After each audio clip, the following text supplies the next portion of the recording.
நாளைக்கு இப்படி மூஞ்ச தூக்கி வச்சிருக்கீங்க? என்ன தப்பு பண்ணிட்ட நானு? நீ சொல்லுடி, என்ன தப்பு பண்ண? என்ன தப்பு பண்ண நானு?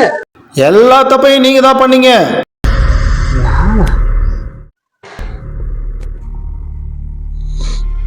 எல்லா தப்பையும் நீங்க தான் பண்ணீங்க. போதும்பா, சின்ன வயசுல இருந்து நீங்க எனக்காக பண்ணதெல்லாம் போதும், நான் இழந்ததெல்லாம் போதும், இனிமே வேணாம் ப்ளீஸ். அப்படி என்னடா இழந்த? இன்னும் புரியலையே உங்களுக்கு? இந்த வீட்டுக்கு வந்தப்போ ஆசினிக்கிட்ட என்ன இருந்துச்சோ, அவ போனப்ப என்ன இல்லையோ, அதான் நானும் இழந்துட்டேன். சந்தோஷம், சின்ன சின்ன சந்தோஷத்தெல்லாம் இழந்துட்டுமா அவங்களால. நீங்க எப்பயும் உங்க பையனை பெரிய ஆளாக்கணும், அவனை ஒரு நல்ல நிலைமையில உட்கார வைக்கணும்னு தான் நினைப்பீங்க. ஆனா எனக்கு என்ன வேணும், நான் எப்படி இருக்கணும்னு ஆசைப்படுறேன்னு நினைக்க மாட்டீங்க. டேய், உன் விஷயத்துல எதா இருந்தாலும் 1000 தடவை யோசிப்பேன். ஆமா, 1000 தடவை இது அவனுக்கு நல்லா இருக்குமான்னு யோசிப்பீங்களே தவிர இது அவனுக்கு பிடிச்சிருக்கான்னு யோசிச்சிருக்கீங்களா?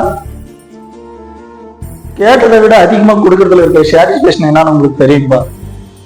ஆனா நான் நினைச்சது கிடைக்காதப்ப இருக்க வேதனை எனக்கு மட்டும்தான்பா தெரியும்.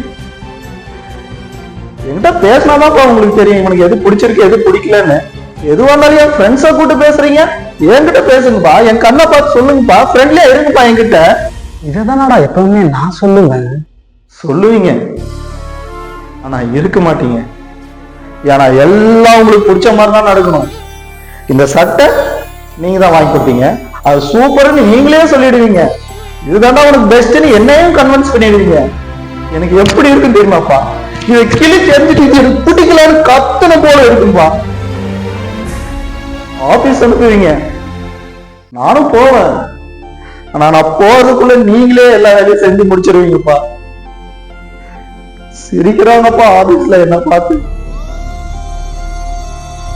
ஏ சந்தோஷ், வா உட்காரு, கேன் போர்டு ஆடலாம்னு சொல்லுவீங்க. நான் ஏதோ ஆடணும்னு நினைப்பேன், ஆனா நீங்க என்ன ஜெயிக்க வச்சுக்கிறதா நினைச்சுக்கிட்டு, ஹே போயிட்டு போடு, பிளாக்க போடு, ரெட்டு ஜாக்கு பண்ணு, இப்படி என் கையை பிடிச்சிக்கிட்டு ஆடுறத கூட நீங்களே ஆடலாம்.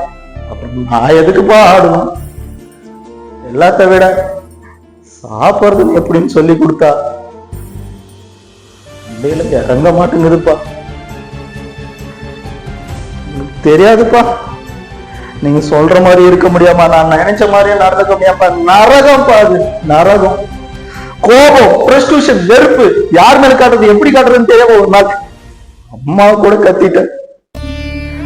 அன்னையில இருந்து அம்மா என்கிட்ட பேசுறதே விட்டுட்டாங்க. நான் ஏன் இப்படி இருக்கிறேன்னு அம்மாக்கே தெரியாதப்போ அந்த பொண்ணுக்கு எப்படிப்பா தெரியும்?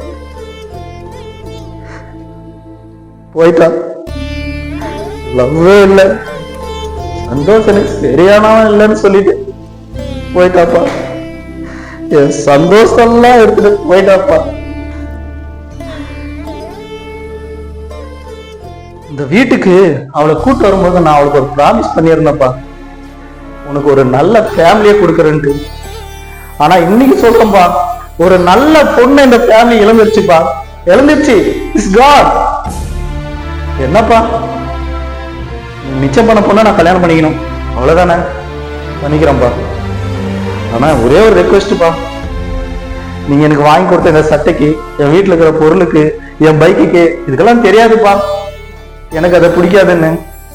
நான் வரப்போறது உயிருள்ள ஒரு பொண்ணுப்பா. இன்னைக்கு இல்லைனாலையும் என்னைக்காச்சும் அவளுக்கு தெரியல எனக்கு அவளை பிடிக்கலன்னு. அன்னைக்கு ஏன் லைஃப் ஃபைல் ஆயிடுச்சுன்னு நீங்க தான் வருத்தப்படுவீங்க. இத்தனை நாளா ஒரு அப்பாவை நீங்க ஜெயிச்சுட்டு தான் நினைச்சிட்டு இருக்கிறீங்களப்பா. ஆனா உங்களை ஜெயிக்க வைக்கிறதுக்காக 24 வருஷமா நான் தோத்து போயிட்டே இருக்கிறேன்ப்பா. இப்படி தோத்து போயிட்டே இருந்தா என்னடா என் லைஃப்னு ஒரு நாள் இரும்பி பார்த்தா அதுல மொத்தமா நீங்க தாப்பா இருக்கிறீங்க. அதுல நான் இருக்க மாட்டேன்.